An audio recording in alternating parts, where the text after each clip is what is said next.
me in the Muni, where the party at? Dog pound, turn up with the elf up on my starter cap. Brought him back, boy, we from the land and we proud of that. Louder man, front to the back, here we go, I got him shouting that. Here we go, brownies. Here we go. Here we go, brownies. Here we go, brownies. Stand up. Here we go, brownies. Let's go. Game on the line, Joe Thomas, I promise. Jim Brown running through opponents, how I got this. I return like Josh Cripps, paying for the mini, got the dog pound jumping. Here we go, brownies. Here we go. Here we go, brownies. Here we go, brownies. Stand up. Here we go, brownies. Let's go. Cleveland, this is for you. Here we go, Brownies Nations. We are here with Larry Lorello at Huntington Field to talk about Here We Go Brownies wine and all the other amazing wines at Lorello Vineyards. Yeah, I just want to tell all of you guys, it's harvest season right now. We just started with some of the whites, and reds will be coming in next. Stop out at the winery, all the wineries out in Northeast Ohio, for to check out all the harvest and what we're doing out there. It's a really good time right now. Here we go, Brownies. Here we go. Here we go. Woof, woof. Woof, woof. I know that choosing a realtor is a big decision, especially in a market like Cleveland. Hi, I'm Crystal John Toney with eXp Realty, and I grew up right here. I know these neighborhoods, the values, and where the real opportunities are. Whether you're buying your first home, upgrading, or investing, I'm here to guide you every step of the way and make sure that you don't leave money on the table. Let's make your next move a smart one.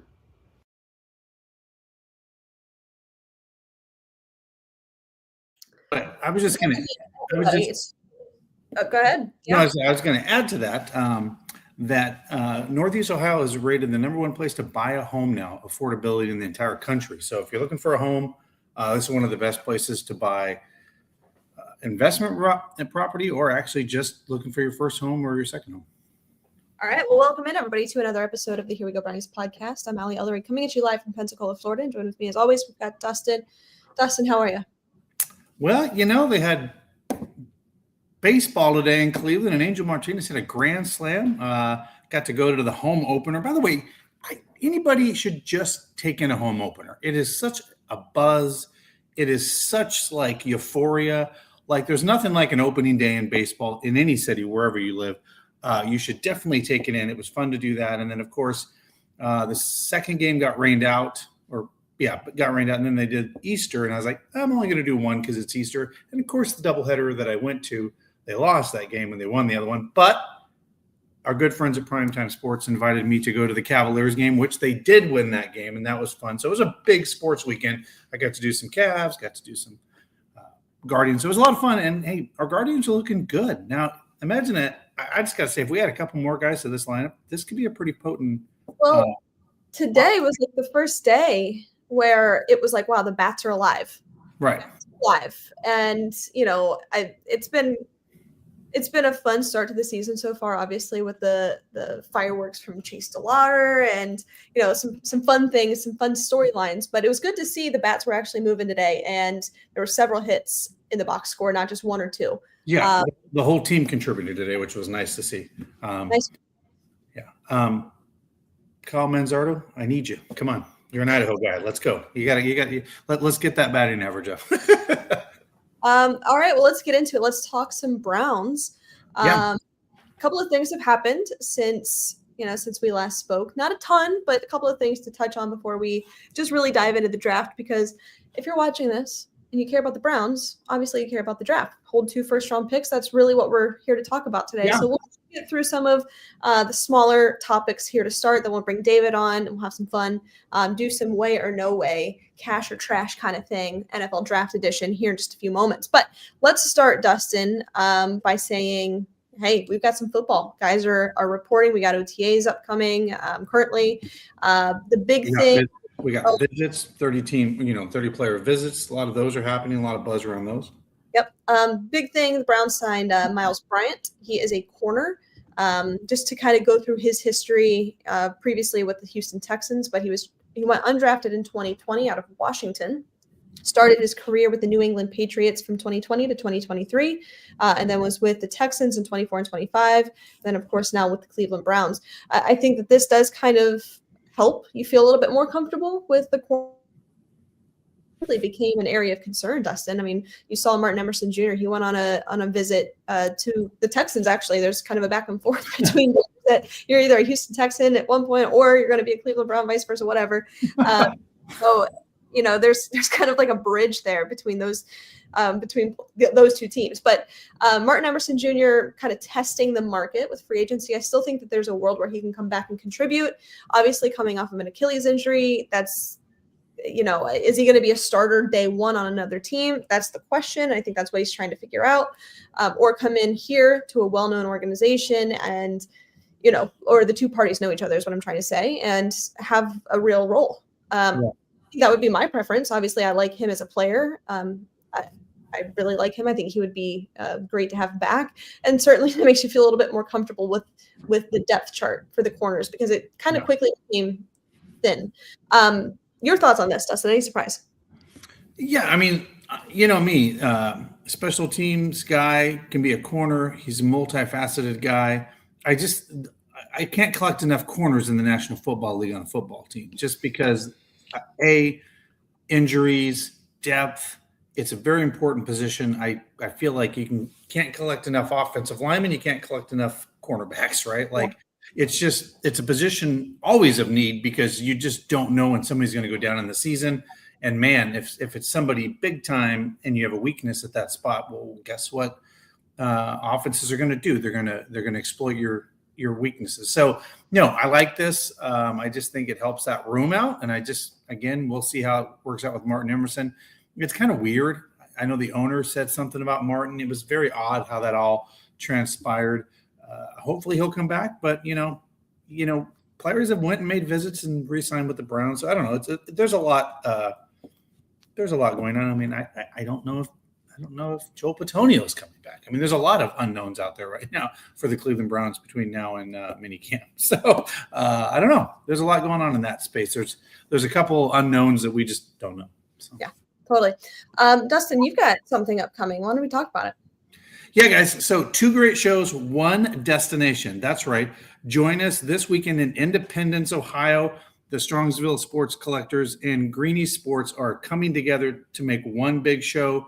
You got to come. We'll be there. Come say hello. These are just some of the names that are going to be there. Hall of Famer David Robinson from the Green Bay Packers, Bernie Kosar, Joe DeLamielleure, fan of the program, who's been on our show, Hall of Famer, Randy Gradnashar from the Denver Broncos, Josh Cribbs, friend of the program, Eric Metcalf, friend of the program, Joe Thomas, friend of the program, Hope Solo, 2-time Olympic gold medalist, Matt Stover, who's been on our show as well, friend of the program, Buddy Bell, Corey Sanders, and baseball players, Ozzie Newsome, Hall of Famer, and Tim Couch, Cardell Jones, and Joe Hayden. So it's going to be a packed show this weekend with a lot of great Northeast Ohio legends and stars to be there as well. Oh, Katie Moon will also be there, the gold medalist. So a lot of great people this weekend. So yeah, all right.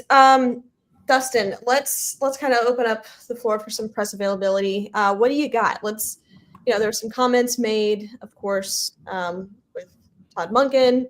Anything that really stood out to you? Yes, he's going to be fun with the media. A guy basically said, hey, this really isn't much about anything, but this was last week. So he kind of poked back today and said, well, then why are you asking the question? So I thought that was a little funny. And then he said, yeah, would I have liked to have been at the picture? Yeah. Do I give a shit, really? No. He literally said, I don't give a shit. And said, look, it's about winning. We should be focused on that and our quarterback position and the playbook and stuff like that. So he just kind of doubled down and said, yeah, they should have put an AI picture in there with me. They moved it up. Should I have been there? Yeah. Am I disappointed I wasn't there? But again, we call this the silly season, where people were just looking for content. This is a real thing. So he really was no nonsense. He said what he wants the players to do. He wants them to learn the playbook on their off time and get ready for this football team. I think he's going to be pretty no nonsense. I just took it, again, it's refreshing. He said, we're going to build a winning culture. He didn't really go into depth about that today. That was the only thing that I was like, I didn't get all that depth that I'm assuming will come from further press conferences. But you can tell he's going to be a straight shooter, and he's just going to give it to you. He's not going to sugarcoat anything, I guess is the best way to describe his press conference today. And then obviously the player availability was nice today from Schlesinger and some of those guys. Yeah, I really liked hearing from Tyson Campbell. I thought what he had to say about Carson was really nice, saying that, Carson has the ability to be one of the best to ever do it in the league. I think, the groundwork's there for Carson. Of course, if he can stay healthy, the framework is there. The path forward is truly there. So it was nice just to see some life out of the organization, because it's kind of been a little bit of a dead period, as you know, Dustin. And as we lead into the draft, there's just a lot of chaos and smoke and what's going to happen. So we're going to talk about that here in a moment. David is having some technical issues, so stand by on that. But Dustin, before we open it up to the draft, we're going to play a game of Way or No Way, NFL Draft Edition. So if you guys have anything, drop in the comments. Okay. Let's see. What else do we have on the list? Am I missing anything in terms of Browns updates before we? Again, we talk about this. I feel like this is a recurring thing on our show, where the national media is clamoring that Myles Garrett's not showing up to the off season, and I'm like, he hasn't done this for years. Like, and even Adam Schefter reported on it. He goes, he's not going to show up, but this is normal. This is Myles Garrett MO. Like, I'm sorry, you just came off the Defensive Player of the Year and broke the sack record. I don't think you need to show up and beat up your body. Like, for what? Like, I think people like to try to read so much into these things. I'm like, he'll show up, he'll be great, he'll do his job, and he'll be Myles Garrett, like Myles Garrett always is. Like, it just, I don't know. I just think these silly things come out. I know there's the whole thing about Deshaun Watson that's gotten some smoke. Now, I did not see was he there? Did he show up yesterday? I don't know, actually, off the top of my head. I don't want to misspeak. I'll look that up while we're talking. Yeah, because there was a lot to be made of. Was Deshaun Watson going to show up? I know they showed Shedeur Sanders showing up, going through the doors. So I know Shedeur was there because I saw that in all the feeds. But I don't know who everybody showed up. There was a ton of players. I know there's been a lot of made of Dylan Gabriel not showing up and being out in Hawaii. So there is that. I know that's speaking of another quarterback, but I don't know if Deshaun Watson was in the facility yesterday. I don't know if that was a thing or not, but I'm reading here that he was, but then I'm also seeing conflicting report. He was seen working out with some of the players. We do know about that. Yes, he has been in the offseason with Jerry Jeudy, Cedric Tillman, and those guys, and there's been some of that outside of Cleveland. Yes, I do know that. But all right, so yes, I have it here. He was in attendance. He was? Yes. Okay. So according to this website, so we'll see how credible that is. So if you know any differently, let me know. But all right, looks like David is here. Some of our people in our comments are saying he was there. Yes, okay. All right, cool. But yes, just to echo that point, I don't have any concern about Myles. This has been the standard, really, every year of his career, that he doesn't show up. And every year we make a big deal about it, and it's like we don't have like memory. Like, we just like it's like we know, like, and I laugh and I see everybody's like, oh my gosh, Myles not there. I'm like, where have you been the last 4 years? Like, this is his MO. Like, it's funny. I don't really have any issue with veterans not showing up to these things. I mean, they've been there, they've done it. I don't have a ton of issues with that. Of course, I think the preference is always, yes, if they can be in the building, that's always going to be the preference. But it's not a big deal if they're not, in my opinion, anyways. Yeah. So, here's the thing. Okay, go ahead. Oh, no, I was just going to say, let's go ahead and bring David on. Yep. I think we've got a little bit of a delay, so I'm going to just do a quick ad read to let that maybe die down. But we're going to bring David on, Dr. David Ellery. This medical moment. We'll do a little bit of that and, of course, get into some draft conversation. But before we do that, Dustin, why don't you tell our listeners about our good friends at Primetime Sports? Yeah, guys, Primetime Sports, if you haven't visited them, go check them out. They are obviously at the Great Northern Mall, Belden Village. They got some great guys coming up. Lamar Odom, the championship basketball player, will be in May 1st. Also, Dennis Rodman, speaking of former great players. May 1st, they'll be doing an eBay Live and stuff like that. And then look for Primetime Sports. They're going to be at the NFL Draft doing some awesome live stuff with eBay, as well as they've partnered with eBay Live and go on the road with different athletes. So look forward to that. But yeah, it's been crazy time. But the buzz is here, Allie. The buzz is here. I'm starting to feel it. It's getting warm. Sports is out. The boys of summer are playing. Like, I don't know. We went through that weird season of just too much, like, not enough substance to talk about. I feel like we're going to talk about now. It's always kind of difficult as a podcaster when there's not much to talk about. But let's bring David on. This is the medical moment / draft conversation with Dr. David Ullery. Hi, David. You're muted. Here I am. I know I was muted. Hi, Ellie. Hi, Dustin. How's it going? Sorry about that. Good. You feel a little. Oh, I can hear Birdie too. This is great. I know it's. I got some technical issues here. Yes, Craig. And the dog's going crazy out here. I can't wear my iPads because they make a weird noise. It's just this is a live show. All right, here we go. Hey, guess what? We got the dog pound barking.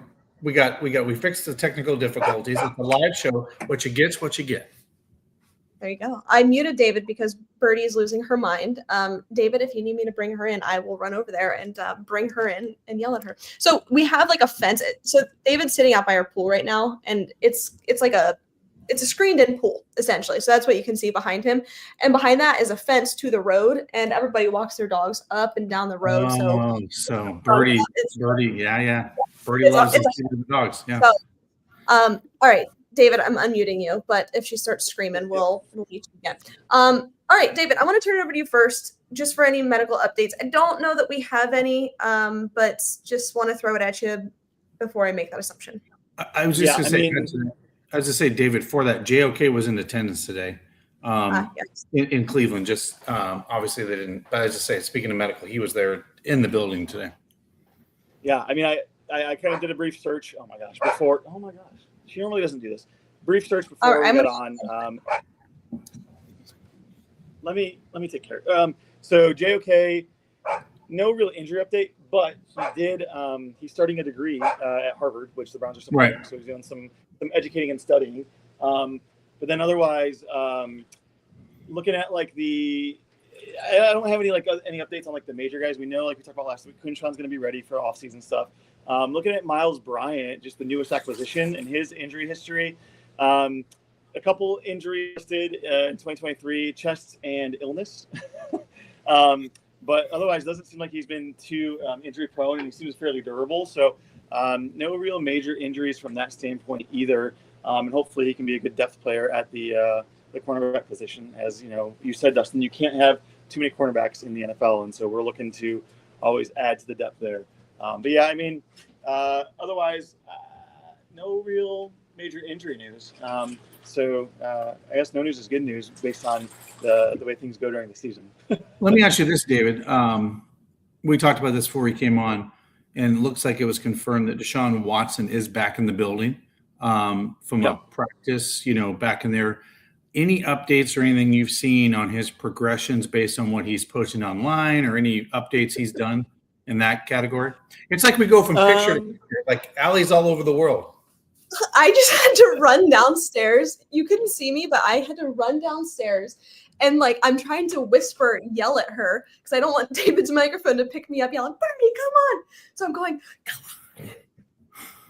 She didn't listen. Yeah, so I don't know what her deal was. She was like stuck in the yard just barking.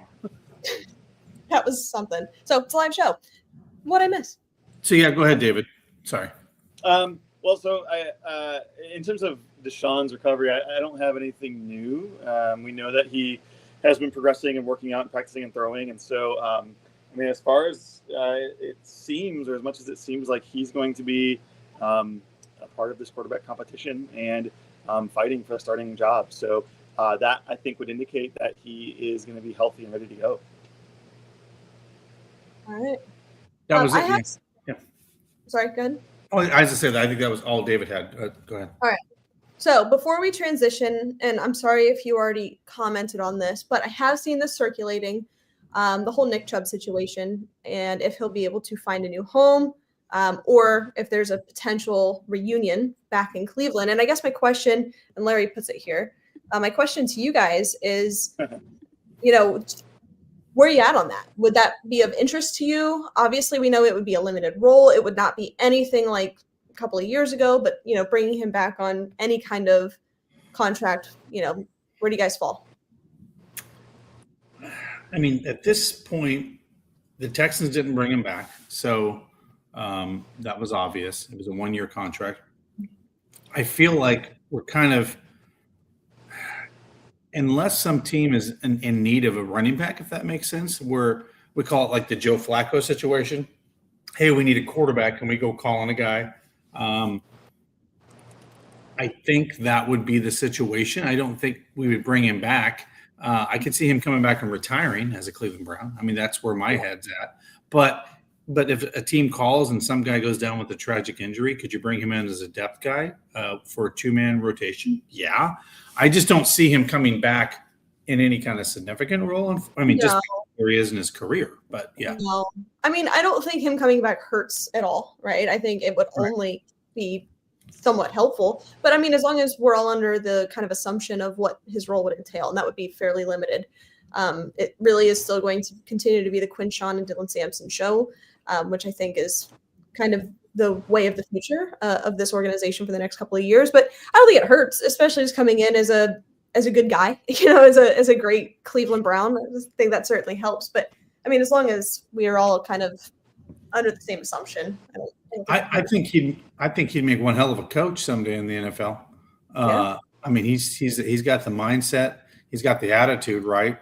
You know, speak softly and carry a big stick. I mean, he's, you know, lead by example kind of guy. I think he'd be. I mean, if that's his passion to be a coach or something like that. It may not be, but I cannot believe that, you know, this is where we're at with Nick, and it's so unfortunate that he was on a Hall of Fame path, and that injury just really derailed in such a big way. And it's just unfortunate that here we are, you know, and I don't think any of us saw it going this way, but just still wishing him the best. We always will. All right, David, are you good? You've got 2 cameras pulled up. So yeah, can you swap them? Yep, I'll swap you now. All right. We're going to kick him off here, re-add him. There we go. Looks like you figured it out. All right. I love this. We have got like picture in picture. We got all kinds of things going on tonight. I love it. Let's go. Crazy show, that's okay. All right, let's get into it. We're going to play NFL Draft, way or no way. So I'm going to throw a couple of things at you guys and hit me with a way or no way. Now, I want to be clear, this is not something you would do necessarily, right? This is just, is there any world where this could happen? And we'll kind of talk through what that might look like. But some of these are crazy, and I'm not necessarily asking you to make these decisions. But David left. What the hell? It was his ear. It was making that sound again. Geez, what a show we're having tonight. This is chaos. So he didn't have his earpieces in, so I wonder if it's something with the podcast or the laptop. If you can hear me, David, if you just want to come in here and join me on screen, you are welcome to do so. So I'll start with you, Dustin. Way or no way, Jeremiah Love is a top 5 pick. It's like we haven't. By the way, folks, we did not do this show, but I am leaning for the Browns to pick up Jeremiah Love, and if we can get into it tonight. So I say yes, but would love if he dropped to 6 for the Browns. But is he a top 5 pick? Yes, I think the Tennessee Titans could absolutely snatch him off the board. They're at 4, I believe. They're at, yeah. I think they need a running back, and that would definitely solidify. They got the quarterback position they feel figured out. But yes, what he can do out there at wide receiver, he's a very dynamic type of, I know we throw this term around, but I think he is kind of one of those once in a generational type of interesting backs. That's why he's even being talked about in the top 10 of the draft when you don't typically take running backs in the top 10 of the draft. Like that's kind of a no-no, right, in general. So yeah, I think he could go at 4. And then the Browns are in a situation where they could have the best player available, like him, drop to them, and they got to make a big decision because people may start calling. Because here's the one thing that I've been talking to people offline about: please, please do not let the Kansas City Chiefs get Jeremiah Love at number 9, because that would be detrimental to the entire AFC. Because you had Jeremiah Love to the Kansas City Chiefs offense. Are you kidding me? Like, why don't we just give them playoffs for the next 5 years? Like, no, don't. I'm not All about right, it. so No. your answer here is way. It's Yes. more. All right, I'm going to try to add David back and see if this. Oh, there's a delay. I'm taking him off. All right, see ya. David, you can just come in here if you need to. You should have stayed with the first camera. The first camera Yeah, was go back on your iPad if that's what that was. That was going well. way better. That was good. All right, I'm going to say way. He's going to go in the top 5. And that's not me saying like, oh, I'm predicting him to do it. I'm just saying, yes, there is a way where this happens. I think Jeremiah Love, number 4 overall, to the Tennessee Titans makes a ton of sense. They need offensive help. It just works. I agree with you. It's not ideal if he were to fall. If he were to go to some of these other teams that, all right, let's try David again. You good? All right. Look at that. We're back in business. So that was crazy. That was crazy. I'm sorry. Full disclosure, the iPad is amazing. The iPad is amazing. All right, David, what about you? Jeremiah Love, top 5 pick. Way or no way? I think there's definitely a way. Like there's a reality that will happen. There's a reality that will be a priority for some team in the draft. I mean, I missed the first part of your conversation, but I mean, even just at number 5 with the Giants, like who knows what Cam Skadabo's future is going to be, and we know that he's not long for this league. And so I think if he falls to 5, I think the Giants have a pretty compelling reason to take him. Yeah, I agree with that. Cam Skadabo couldn't even last a season the way that he plays this position. So, and I'm sure the Giants know that. You know, they kind of expect probably a pretty short shelf life for the type of player that he is. So it would make a lot of sense. And you pair him with Jackson Dart. I mean, I don't hate that. Next up, way or no way? David, I'll start with you. Ty Simpson, top 20 pick. Oh, okay. Yeah, I have to remember. This isn't what I would do. This is what could happen in this draft. And I'm going to go with Way, because there is no other quarterback after Fernando Mendoza. And we know the team can panic. We've seen it before. No matter how much you prep for this draft and how much you think you know what you're doing going in, all of a sudden some manager, some GM is going to freak out and say, oh my gosh, we got to get a quarterback. This is the only guy we can get. And I could see him going at 19 or 20. I wouldn't do it. I like it. But when there's so few quarterbacks around draft class and quarterback play in the league isn't great overall, I totally think it can happen, especially as he's gaining momentum over the last couple of weeks. Yeah. I'm going to say no way, but only because I think it's outside of the top 20. I think he's going to be a first-round quarterback. And the reason for that is not based on his talent or anything like that. I think teams want the 5th-year option. If they're going to draft a quarterback in the 2nd round, it's kind of the conversation of, well, what's the difference between the early 2nd round and the 1st round? If we can get him in the 1st round, trade up into the 1st round, like the Giants kind of did last year for Jackson Dart, you're getting that 5th-year option. And that's very important to a lot of these franchises, where maybe you can sit him for half a year to a full year, and then essentially get a full contract left on that player. So I'm going to say no way. I don't think he goes in the top 20, but I think he goes in the 1st round. Dustin. So I was leaning yay, but you actually just changed my mind because of the 5th-year option, because I do think that gives teams a lot more leverage and gives them that option to let that quarterback cook a little bit and see how he develops as a quarterback and not have to maybe possibly sign him to that first big contract. So I'm going to go no way. But again, that's where it gets interesting for a team like the Cleveland Browns that are at 24. Does a team that's at the top of the 2nd, like us, go ring, right? And ask to come take a quarterback. So I don't know. It'll be interesting. But I'm going to say that actually, and by the way, where is the threshold on that 5th-year option? I'm just curious, because I was not too educated on where that falls into, where that becomes a 5th-year option versus. If you're a first-round quarterback, or if you're a first-round player, you get the 5th-year option. Okay. All right. All right, David, that is better. Your connection's a little bit better. It was getting a little wonky there. So It's not great, okay. Yeah, it's not. All right, David, I will start with you on this one. I started with David on the last one. So, Dustin, I'll start with you on this one. Jordan Tyson falls out of the first round. No, I don't, because I think he's the top 3 or 4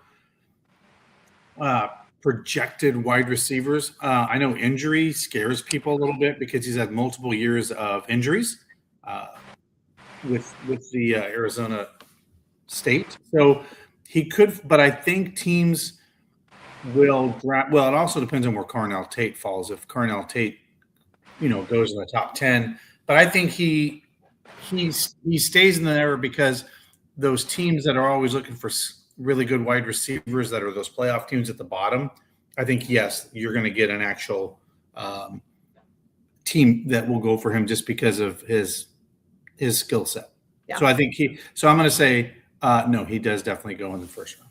So I'm going to say, first off, I kicked David off because I don't know what is going on with him. His camera just went off and I can hear like the paper ripping. So I don't know. So I'm going to say Way. I think it's possible he could fall out of the first round solely based on injury.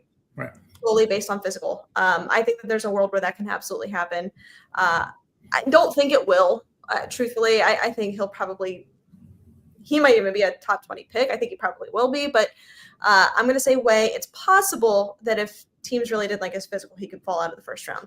All right, David. I was going to say to that, Allie, I mean, the same thing, if you think about it, was the advantage of the Cleveland Browns when Nick Chubb fell to the second round because of injuries and we were able to grab him. So that could be a benefit to the Cleveland Browns, who obviously have, if they don't go wide receiver first round, that could be a benefit to a team like the Cleveland Browns that have a pick at the top of the second. Yeah. All right, David, welcome back to the show. I don't know what's happening, but turning it over to you. Jordan Tyson falling out of the first round. Way or no way?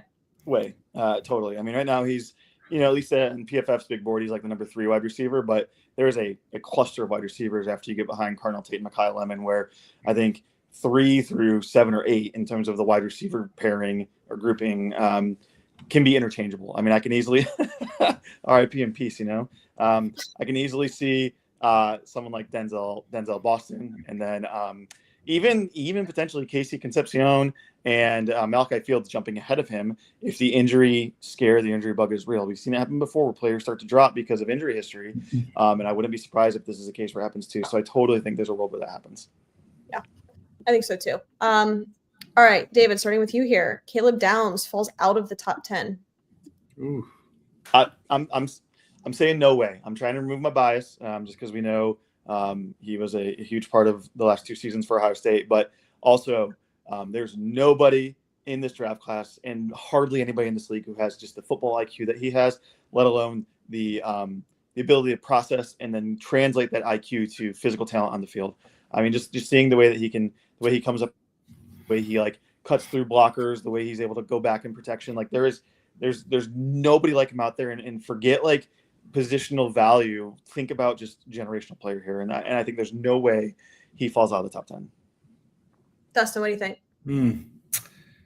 Yeah, I don't think he falls out of the top 10. Again, this goes back to where I think the Browns, I think someone put out there, it might have been some of the guy you mentioned that's really respected when it comes to draft analysis, where the Browns have like the 3rd best draft leverage of anybody in this draft. Like, if the Browns are at 6, the phone could be ringing, right? Where the Browns are like, we'll trade down. We'll take Caleb Downs, or we'll take that. Like I could see a scenario where someone jumps up and says, oh, crap, we know the Browns may not want that player, or they need a tackle, they need a wide receiver. I think just because of that, he doesn't, because I think teams could start getting aggressive to try to move up to 6. I think it's possible. I'm going to say Way. Even though I don't necessarily think it's going to happen, I just think that there is a world where teams could get nervous taking a safety in the top 10. Just like we talk about taking a running back that early. It's like, well, you could still get a lot of that same player later in the draft.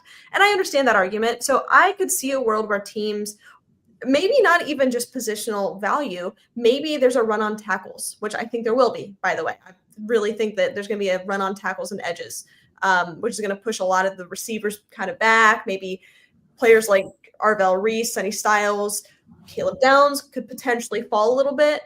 So I think that there is a world where, yes, he falls outside of the top 10. I wouldn't put my money on it, but like I could see how it could happen. Dustin, let's just keep it on the trend of Ohio State right now. 4 Buckeyes go in the top 10. No. Just because I think there's too many other needs from other teams, a tackle, like there's the running back position. So I'm going to say no. You said 4 in the top 10. Is that what you said? Yeah, 4 Buckeyes. So Arvell Reese, Carnell Tate, Sonny Styles, Caleb Downs. No. I think now 3 out of 4, yes. 4 out of 4, no. 3 out of 4 for sure. David, what do you think? I'm gonna say way. Again, trying to remove bias here. We've got what people consider at least 2 generational players at 2 different positions between Sonny Styles and Caleb Downs. You have Arvell Reese, who has the most draft steam for a kind of off-ball linebacker / edge that you've seen in a while, with the hype from start to finish, and that hype just kind of continues to grow, and you still see him in the top 3, top 5. And then Carnell Tate. I mean, Carnell Tate is the best wide receiver in this draft. And if you draft a wide receiver, if you're the first team to draft a wide receiver in the draft, you draft a Buckeye. And that's just how it's been for the last half decade. And I see the comment about 5. I mean, yeah, add in Caden McDonald. And if someone gets hot on the defensive tackle, you could see 5. Now, I think that's kind of more of a no way for me, but I think 4 is very, very, very reasonable. Not reasonable, feasible. Mm-hmm. I agree with you, David. I'm going to say way. I mean, 4 of these guys have the tag generational on them. Now, I don't know that I'm necessarily comfortable using that term so loosely like some analysts are, but there have been conversations about all 4 of these guys, with that buzzword. So I think it's possible. I don't really think it's going to happen either. I think top 15, yes. Top 10, that is a little rich. That's pretty steep. And for the reason that you pointed out, Dustin, I mean, run on tackles, there's other positions that probably have higher value than linebacker, or two linebackers and a safety. But I think it could happen. These are some dudes, and they will impact your franchise in a positive way, all 4 of these guys. So I'm going to say way it's possible. It's just Well, I got to tell you, uniquely meeting these guys in person, I'm just going to put this out there. Like, me, I'm not a Buckeye fan. I'm more late to the game when it comes to being a Buckeyes fan. But they're all also really good dudes and good human beings. So I think whoever drafts these guys, because I've gotten to meet them, they're going to get really good character guys too. These are really good. And you mentioned McDonald. That kid is amazing, by the way. He is a great human being. Whoever gets these kids from Ohio State, they're getting really good kids. And that says a lot about their character. So I know they do all these background checks and everything on these players, but like they're good dudes. Like that's the one thing I walked away from. Like, wow, that guy's a if he doesn't play another down of football, he's a good person. You know what I mean? And I think that's what you want in the building from a team perspective too. Yeah. So. All right. I don't remember who I should ask this one to, or who I asked the first one to last round. So I'll just say, David, you're up. 5 tackles go in the first round. Way or no way? Ooh. I'm gonna go way with this one. It's one of those positions, and we've talked about it. You may have mentioned it already on the show. It's all that technology issue for me. It's one of those positions that can easily a run can happen, and a run turns into a avalanche. Teams, programs, they get kind of crazy and chaotic when it comes to certain positions, high value positions. Obviously, quarterback, offensive tackle, cornerback are all positions where it can just slide, and all of a sudden you're looking at you're pick 29 and you're taking the 7th offensive tackle in the first round. I think just looking at the guys that are available, there isn't a lot of depth, and so if someone's taking a tackle, they're going to want to take it early, because otherwise then we're dropping down to a lot of kind of like interior guard tackle like hybrid players. And so if a second tackle goes within the first 12 picks, I wouldn't be surprised if 5 more fly off the board before the end of the round. That's what you think. 5 in the first round. That's a big number. I'm gonna go the under. I'm gonna go 4 go in the first round, and just because it just seems like a lot of that's a lot of tackles to go with so many other areas of need when it comes to dynamic offenses, right? Like wide receivers and things that, can really change a football game. Now, do I think 4 or 3 could go? For sure. But 5's rich for me. I'm going to go with probably 4 in the first round. I'm going to say way. I think this happens. And I'm just going to read you who I think could be first rounders. Francis Mauigoa, Monroe Freeling, Spencer Fano, Caden Proctor, Caleb Lomu. So there's 5 right there that I think go in the first round. Now, there's still another 4 guys here that I think could potentially sneak into the first round if there's a run. That's Blake Miller, Max Ianakor, Jennings Dunker, Caleb Tiernan. Those are all like right there. There's 9 guys that could, and those are just tackles. I'm not including guards here. So that's kind of interesting. And I want to pull up the draft order.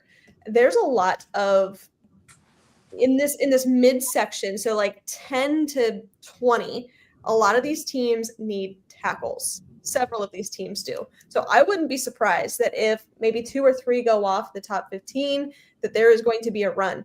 I'm going to take the over. If the line's 4.5, I'm going to take the over. I think it's possible. I don't think we see outside of 5. I think 5's probably the limit. That'd be crazy. I'd love to go back to some other drafts and see like how many went.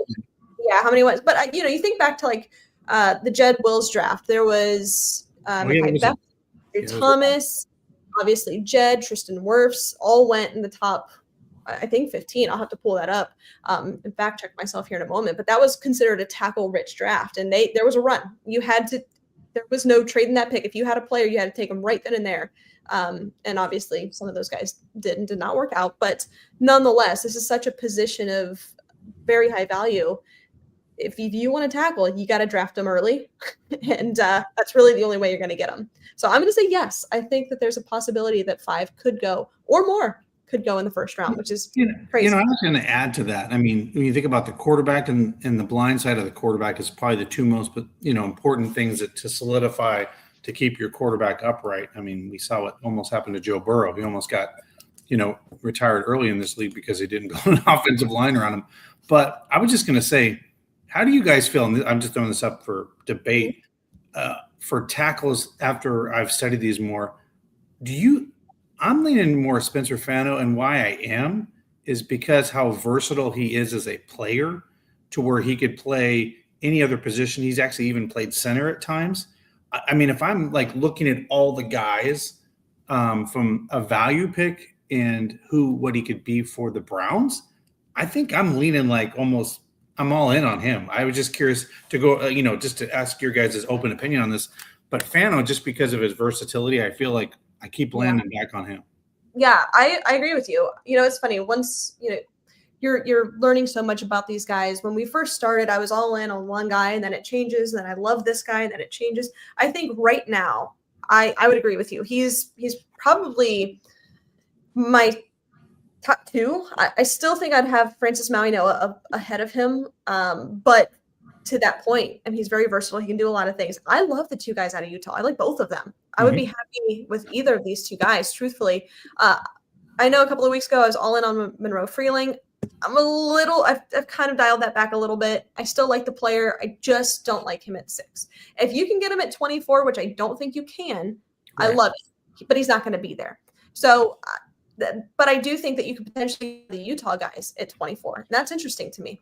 I like him, Dustin. I agree with you. I think he's a great fit. I think he's going to be kind of a day 1 starter. But I would have, in my opinion, just to kind of give you my quick rank, Francis Mauigoa 1, Fano 2, probably Monroe Freeling 3, and then I'd go Lomu, Proctor.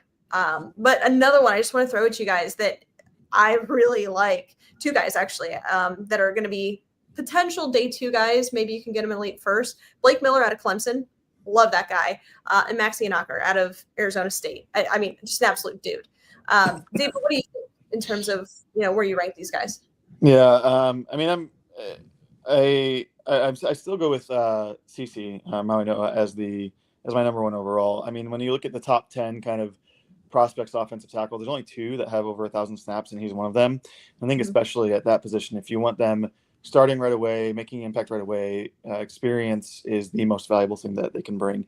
So someone who's got over 1,000 snaps over the course of his college career, I think is going to immediately make a direct impact. And he's a little bit bigger than Spencer Fano. I mean, overall, they're kind of the same size. They talk about Fano maybe being undersized, but I mean, it's a matter of like less than 10 pounds. So I think you're really just kind of splitting hairs at that point. But I still like Maui Noa overall at number 1. I like Blake Miller a lot too. I know you just kind of brought him up near the end of the first round, but I think he's getting a little bit of traction as we get closer and closer between just kind of as people evaluate him and what he can bring as an offensive tackle. But I think whether it's at 6 or 24, just like you said, I mean, there's some pretty good options here, but it does scare me just with your last question. If we get a bit of a run at 24, we're going to be looking more like Caden Proctor or Iheanacho or Caleb Lomu. And again, probably all good options at that spot, but is that where we want to drop down to for the first round offensive tackle? Yeah, that's the question, right? I think when you look at this draft specifically, it's like, well, okay, it is pretty tackle rich, and it's also pretty receiver rich as well. There is probably a bit of a drop off between the top guys and some of these, late first, maybe day 2 guys, but there's a lot of talent there. And I'll talk about that here in just a second. But first, I want to tell you about our friends over at Stadium Mustard, guys. If you don't have Stadium Mustard in your kitchen this season, you are doing it wrong. The iconic brand, the iconic taste, pull it from ballparks to backyards and everywhere in between. Stadium Mustard is a smooth brown mustard, rich in both taste and tradition. And it's loved by millions. So be sure to head on over to stadiummustard.com to shop now. And 20% off. Use the code Brownies. Anytime you purchase at stadiummustard.com, use the code Brownies. I was going to, and to your point, if we take a tackle at number 6, like a guy like my guy Cage Casey, I think you could add depth in the 4th round and bring another guy that, he's 6'6", 310, bring him in like in the 4th round. Like, again, I think you can't have enough depth at the offensive line. And what do we have, 9 picks? So I'm okay with that. Yeah. And there's guys that I like. So let's just say you go, I don't know, Sonny Styles at 6, and you get Denzel Boston at 24. So you got, best available, and then you went receiver. You still need a tackle. And we're looking at some of these day 2 guys. I mean, I mentioned a couple of there, but Caleb Tiernan out of Northwestern, he's a dude. Demetrius Crownover out of A&M, another guy that I like that can potentially sneak his way in. On this big board, ranked 103. Cage Casey, you mentioned it. I'd be all in on that. And then, of course, if you look at some of these interior guys as well, and there's quite a run on those guys that you can get later. So, that's the argument, right? What do you do with 2 first-round picks? What's for sale? What's not? How do you value these 2 positions? So let's do that real quick. And to add to that, where are you going to put DeJuan Jones? Because if he's back, he's healthy, he's going to get an opportunity on the line, right? Where are you going to put him at? Right tackle, and work it, back to where his more natural spot is. So it'll be interesting to see kind of how they do the rotation. I think one thing you can kind of be, as a Browns fan, I would not say rest assured, because they can do literally anything. Oftentimes, nothing, or whatever they do, none of it makes any sense. But you can have maybe a little bit of relief knowing that your 2 main positions of need, receiver and offensive line in general, there's guys available at all of these picks, right? Even if you don't make any trades and you just let the board kind of fall to you, even at 24, there's still going to be guys there that are going to be day 1 contributors. So it's not like you have to desperately reach. Now, I don't put it past the Browns to do that they probably will. It's just who they are and what they do. But I think truly where the Browns sit with their 2 picks in the first round, you can let the board kind of fall to you. Dustin, you mentioned maybe you get a couple of trade offers. And we went through some of these mocks last week, and it kind of makes sense to try to get back into the teens. There's a lot more value there. You feel more comfortable taking a guy like Monroe Freeling at 12 than you do at 6. So I don't know. It's interesting. Well, and as I say, with a team that's not in the best cap position, if you go from 6 to 15, whatever you want to call it, I mean, you're saving millions in cap money just by moving 6-8 spots. I mean, it's how they evaluate now what the player last year got at this position. You can kind of look at that and say, well, you moved down 6 or 8, you're saving $4 to $6 million against your cap money, right? What does that do? People, that's not that much money. Well, it is when you're trying to sign a reserve guy, or a backup guy, or, some of these guys that are special teams players. Like there's money that still has to be pushed around to get depth on this football team. So yeah, it may not seem like a lot, but $6 million might, add 2 or 3 rotational players for backup in positions. Yeah. So I want to do this just real quick. We went through kind of our top few guys at tackle. Let's go through our top few guys at receiver. I'll kick it off just because I know I'm kind of throwing this at you kind of quickly, and we'll go rapid fire. We don't need to spend a ton of time, but just to show you guys that there is depth here. And while I think the top 3 guys, there is a separation, there's still day one contributors here available. For me, Carnell Tate, he's my number 1 receiver. After that, I've got Mekhi Lemon, Jordan Tyson. And then after that, I really like Omar Cooper Jr. at Indiana. He's kind of risen in my ranks. Then I'm going to put Denzel Boston, Casey Concepcion, Chris Bell. Then you're getting into, Chris Brazzell, Jeremy Bernard, Zachariah Branch territory. But my top 4 to throw them at you: Carnell Tate, Mekhi Lemon, Jordan Tyson, Omar Cooper Jr. David, what do you got?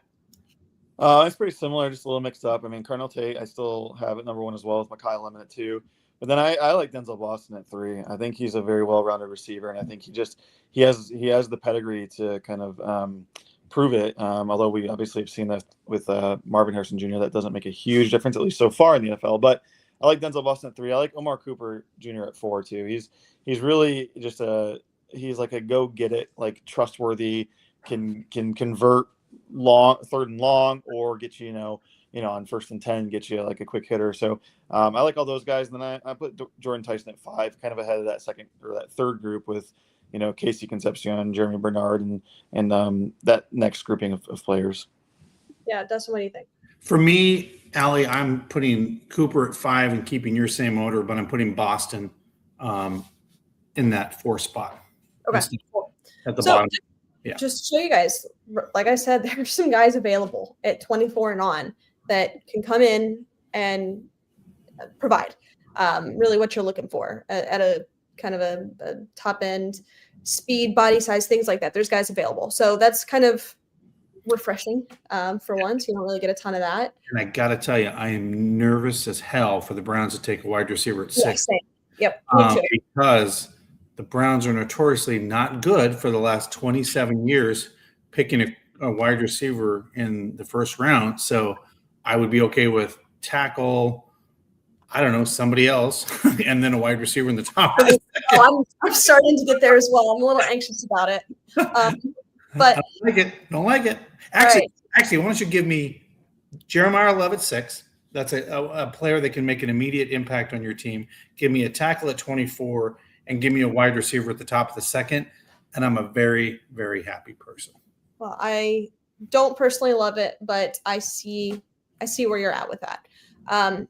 All right, before we wrap, just want to end with kind of a fun thing. Before we do that, of course, want to tell you about our friends over at We Bleed Ohio Apparel. If you need your official Here We Go Brownies podcast, hats, t-shirts, sweatshirts, they can do it there. Of course, they can do some great baseball, basketball, football designs. So please be sure to check out our friends over at We Bleed Ohio. So as we know, the Masters tournament is kicking off, which is very exciting. Love golf. But one of my favorite things about the Masters is the championship dinner. And of course, last year's winner was Rory McIlroy, and he got to select his dinner. So I want to kind of go as we round out the show. This is obviously not football related, but I want you guys to provide your appetizer, first course, main course, dessert. Just some of your favorite foods. If you've got something that, if you were preparing a meal, there's no budget. You can have whatever in the world you want. What are you going to have at each thing? So David, so we're going to go appetizer, main dish, dessert. Like that's what we're doing? We're going to do appetizer, first course, main dish, and then dessert. So 4 courses here. David, let's start with you. Let's go around the room. We'll do appetizers first. David, what do you got at your Okay. So I love this. If you've got a couple, that's fine. Yeah, I love this segment, and I love looking, like you said, at the meal selections, and that Rory this year started out with some rock shrimp tempura, and I can always get behind shrimp tempura. But for me, some things that I would consider for an appetizer would be the Wagyu short rib sliders that we had at our wedding. Those were fantastic, as well as a spicy tuna roll. I'm a big fan. We're a big fan of sushi, and I think kind of get things started with a little bit of heat, but it's kind of light and balanced. Is a great way to go. So for my appetizers, that's what I'm looking at: a Wagyu short rib slider and a spicy tuna roll. All right, Dustin, what are you gonna do? What's your appetizers? What am I going to do for an appetizer? Yeah. This is tough. You know what? I'm going to go with, I can pick whatever I want, right? If you want. Oh yeah. Yep. All right. I want homemade Italian meatballs. Nice. Yeah. Very nice. So that would be my appetizer, just to start it out. Some nice homemade meatballs with some amazing homemade sauce. That would be my appetizer. That sounds great, actually. Maybe from our former friends of the program, Angela's Pizza, had a great meatball. My appetizer, I think I've got 3 here. I'm gonna go with oysters on half shell. I love a raw oyster. I'm gonna throw that on. A little crispy tuna rice. I don't know if you've ever had like Nobu. They do like a crispy rice with like some tuna on it. Oh my god, it's my favorite. And I'm gonna do like some kind of like salmon crudo. So I'm gonna go kind of more seafood with my appetizers. But that's where I'm gonna start there. David, your first course, something a little bit heavier, but not quite the main dish. Where are you going with this? So I really enjoy soup in this household, and I got 2 options for you. You get to pick yours. It's either going to be just a classic traditional French onion soup, but I will say, just on Monday prior to boarding a flight, I had a French onion soup that had a baked like pastry dough on top of it rather than croutons, and that was a really nice touch. It kind of amplified it a little bit. So French onion soup, and then also a kind of what we call like a single serve Chinese soup dumpling. We've made them here in the house, where essentially you get your ball of meat in the broth, and then you put a wonton wrapper over top, and you kind of roast that in the oven in water, and it is phenomenal. And so you get your option here of either a Chinese soup dumpling or French onion soup. Oh yeah, that sounds great. Dustin, what's your first course? So for me, I want a little green.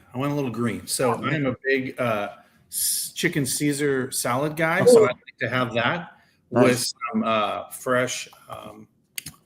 What am I trying to think? That anchovies on top of that chicken Caesar. That would be my next course. I want some green, some roughage. So I'm going to go with the salad with fresh anchovies.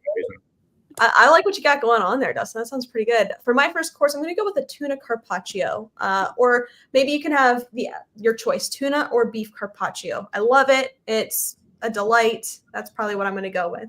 Now, our main course, the big dog. David, where are you going? So this is a no-brainer. It's our favorite meal. I'm going with a slow smoked reverse seared filet, and it's got to be thick. This is a thick steak. Cooked perfectly all the way throughout, and gonna have some whipped mashed potatoes on the side with that. I think that just goes together very well, and it's the best way and the most tender way to cook a steak. Where are you going, Dustin? What's your main course? Well, I'm going in the meat category, but I'm doing a beautifully cut ribeye steak. Yep. Medium. I like just pink, a little pink. I don't like it bleeding. I want medium, and I'm not going smashed. I'm going from a big ass Baker, Idaho potato, a baked potato, beautiful, the big russet, putting the bread on, and then a nice side of sourdough bread to go with that as well. I'm gonna need a nap after your meal. That sounds quite nice. No, I just created a coma. I realized I created a coma, but yeah. Now, for my main course, I'm going bougie here, and I'm also going with beef, but I'm going with a Japanese like A5 Wagyu filet. Whoa. That is like, we're going bougie. Why not? There's no budget here. Go do what you want to do. I'm gonna do some like mushrooms, miso mushrooms, a side of vegetables, of course, over a potato. Not sure if I want it just like a big old baked potato like you, Dustin, or if I want a nice garlic mash. Maybe a choice of potato. And then let's round it out with our desserts. David, where are you going? Well, first of all, I'm gonna coin a new nickname for Dustin, and he's gonna be known as Big Russet from here on moving forward. I think that's fantastic, especially knowing where he's coming from. So, Big Russet. I like next show, I don't want to see Dustin cook. I want to see Big Russet as his name tag there. For me, something that we had, Allie and I had recently over the weekend, and that we've really enjoyed in the past. It's called lemon posset. It is essentially you take the flesh of a lemon, you boil it down or mix it up with heavy cream and some sugar, and then it goes back into a half lemon shell essentially, and you put it in the fridge and let it solidify. And it is light, it is flavorful, and it really just helps kind of top off the edge. And then there's also this cake company in Northeast Ohio that we had for our shower as well as for Isabel's shower, Liddy's Cakes. They do a really nice like very, very moist vanilla cake with like a strawberry frosting in between, and then just a standard like buttercream frosting on top. You're gonna have some cake with it too. So good. Oh yeah, that sounds good. Dustin, what's your dessert? I'm just going to add, I would add the Wagyu prime rib, or sorry, the ribeye from the Hall of Fame beef Joe Thomas, because his beef is phenomenal. I just want to put that out there. His beef is world renowned now. He's getting a lot of play with his beef. So it would be Joe Thomas beef, because it's got to be Browns related. But I'm going to be more of a traditionalist here. I love, Allie knows this, I have a weakness for ice cream. I try to find the greatest ice cream places. So I'm going to do some like nice homemade vanilla. I usually go cookies and cream, but since this is like to make it fancy, I'm going to go a nice vanilla bean ice cream with fresh blackberries sprinkled over the top of the ice cream with a side of homemade bread pudding. Yeah. Okay, Dustin. Yeah. Very nice. That's good. Very Now, nice. to round it out, I'm going to start by offering everybody either a cup of coffee or an espresso. I like having that with dessert. Key lime pie. Beautiful. Florida. Got to have it. And also a nice cheese spread. I love a cheese plate charcuterie board post meal dessert. Goes very well. I really like it. So that's going to be my dessert option. All right. Well, that was fun. I love seeing the menus when they come out. I'm hungry now. I'm literally hungry. I'm very excited that we're having steak for dinner. So Stop it. Don't do that. Don't do that. Thank God. Thank God for that. But before we wrap up, Dustin, why don't you tell our listeners, our hungry listeners now, about our friends over at City Barbecue? Speaking of beef, there it is, City Barbecue. You can have pork, beef, or chicken with 6 Northeast Ohio locations. Check them out, even down in Columbus. They're perfect for your just wanting to go to lunch, dinner, events, weddings, catering, whatever you got. City Barbecue is the choice for barbecue. Love it. All right, guys. Any closing thoughts as we wrap up on a beautiful Wednesday evening? Yeah, maybe some surprises for some interviews next week. Stay tuned. If those do happen, look for an announcement. We'll put that out there for possible interviews next week, but we just don't know yet, so we can't confirm those. But guys, look for some possible interviews next week. There you go. That's going to do it. We appreciate you. Thank you, everybody, for tuning in. Stay safe, stay healthy. And as always, Browns fans, go Browns. Go Browns. Go Browns.